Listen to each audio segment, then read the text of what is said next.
We continue on with Jonah 3:4. In this particular video, we're going to learn about something known as geminates. You may have heard of the star constellation Gemini, the twins.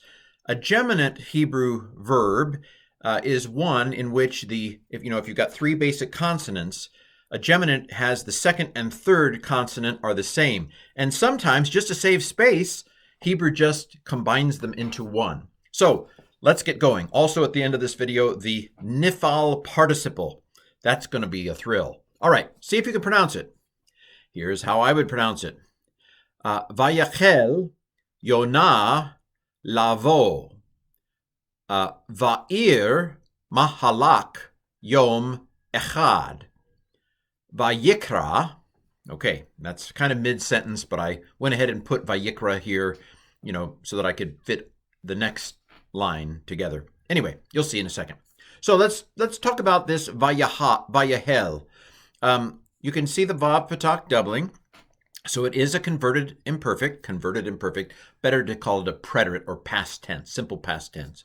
The yod tells me it's imperfect, of course, and it tells me it's third masculine singular. If there had been a sharuk, it'd been third masculine plural, but with just the yod, it's third masculine singular. So, and he, as it is, he started or he began.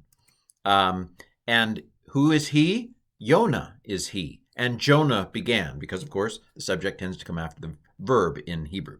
So, and Jonah began. So I'm going to come back to Vayachel in a second, because that's a geminate. Even though there's only one lamed there, as we'll see in a second, the vocabulary word is chet lamed lamed. So we've lost a lamed. Have you seen my lamed anywhere? It's got a hump. No, never mind. Okay, so, and Jonah began lavo. He began to go.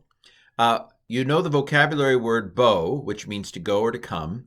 And with the lamed on the front, I'm thinking this is an infinitive construct. To go, lavo. And it is. So anyway, la means to. Va'ir, you know the preposition ba is in, so there's where the in comes from. And you know the word ir from of old, city. Mahalak, we've had that one before. You can see halak in it. And mem is one of those letters that I slapped a mem on it and made it into a noun. And so mahalak is a walking or a journey. Halak is to walk. Yom, is day. Echad, is one. And it was evening and was morning. Yom Echad, day one. And here it is, one day. One day more into, Nineveh. So, and Jonah began to go into the city a day's journey, in other words. Vayikra, we've seen this before as well. Vav patak doubling is converted imperfect. Yod tells you it's third masculine singular. If it had a sharuk on the end, it'd be third masculine plural, but it doesn't. So it's third masculine singular, and kara means to call. And he called, to be continued on the next slide. Okay, so I want to talk about this geminate. Geminates are really easy. In fact, they're so easy that I have, I learned Hebrew, what now? 25 years ago, going on 25 years ago that I learned Hebrew. And I have paid almost no attention to geminates, and I can still read Hebrew. That's how unimportant they are, because you can it's kind of like, oh, that was an interesting pitch, but I caught it because it's easy.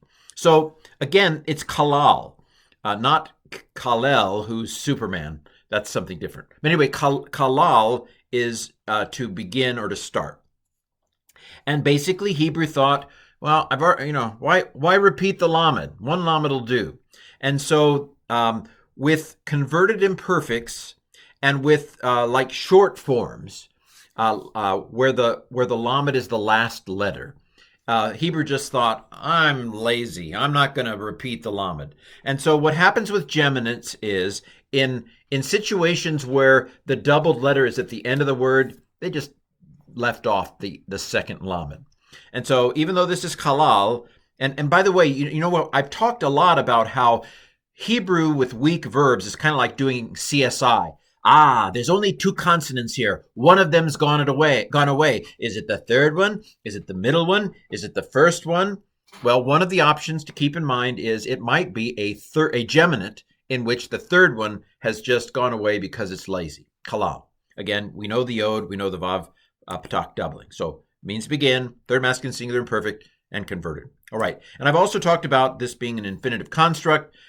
Very, very easy. When you see a verb with a preposition on it, it's probably an infinitive construct. All right. So that was easy. I mean, I could keep talking, but why do it? Let's keep going. So see if you can pronounce this last part of the verse. Vayomer od arba'im yom v'nineveh, nek paket. Well, actually, the accent is on. When you've got segols in this, segoli weaver? No, segol. When you've got segols near the end, and I realize there's only one, that's kind of a segolet situation. A lot of times the accent is on the second to last syllable. So it's ne pocket. It's in the pocket. Ne pocket. Okay, so let's translate it. Vayomer is he said. We know we've seen this a lot. And he said. So, and he called and he said. And then there should be a quote here, but Hebrew doesn't have quotes, so we have to infer it. Od means still. Still, arba'im, still 40. So arba would be 4. Arba'im is 40. Still 40 day. And Nineveh is being overthrown. Okay, so arba'im is arba we've had, I think, probably in vocabulary by now. But yom, 40 of day, and Nineveh is being overthrown. Okay, so this is interesting here. Nepaket. What is nepaket? Well, the nun is the Niph'al stem, or the N stem. And if you remember, what is that? What was that N stem? Do you remember? It makes it passive. So that's where the being comes from. It's being overthrown. We kind of have to stick is in there too. And Nineveh is being overthrown. The is isn't there. But the nun implies that it's passive. As I said, the segol tav at the end tells you that it's a feminine singular participle. Feminine singular. I didn't say singular in my writing here, but it's feminine singular, and it's a participle. Why? Because Nineveh is feminine. Cities, the word for city is feminine. Nineveh is feminine.